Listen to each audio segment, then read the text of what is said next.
5:24 on the clock, and welcome back to 13 on your side. Nearly 1 year after an EF-2 tornado tore through the town of Portage, Michigan, the community is still rebuilding. This week, I visited the hardest hit spots, and we'll take you back to that day and show you how the community is moving forward. Look at that. I could write off movies. For a second, I thought I was going to die because I started seeing light coming through the ceiling and stuff. So she went with this room right here.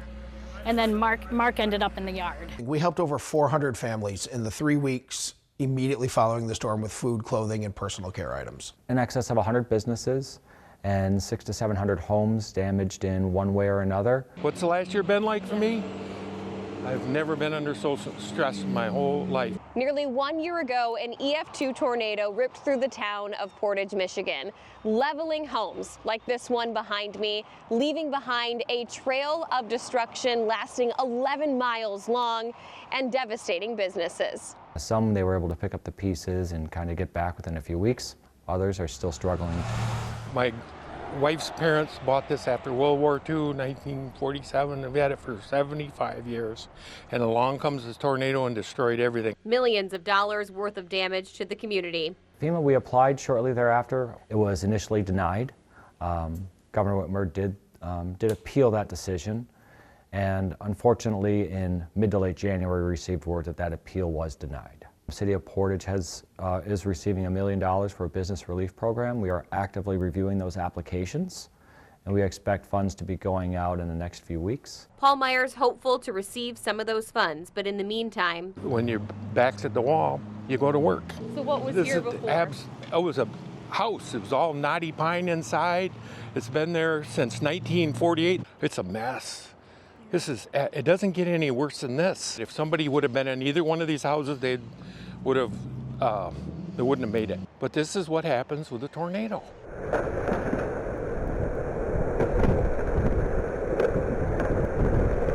Despite it all, the community continues to rise together in hopes to rebuild stronger. I have talked to hundreds, if not thousands, of residents, businesses, others, and just the communal support, the support from neighbors, certainly has gone to another level. I had friends come over with their equipment and help me do it. They wouldn't take money, they wouldn't take anything.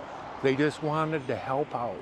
Help needed well beyond Paul's family. Food pantry visits are up 8% over this time last year, and personal care and clothing requests are up 27%.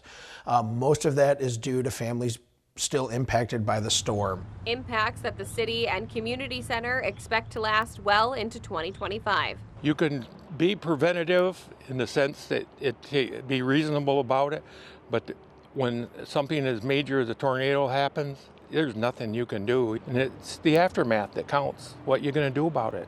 Hopefully you'll keep moving in a positive direction. It was hard to see how much of that town still is reeling with the damage of that tornado. Make sure you're sending them a lot of love and support as they continue to build this 2025 year.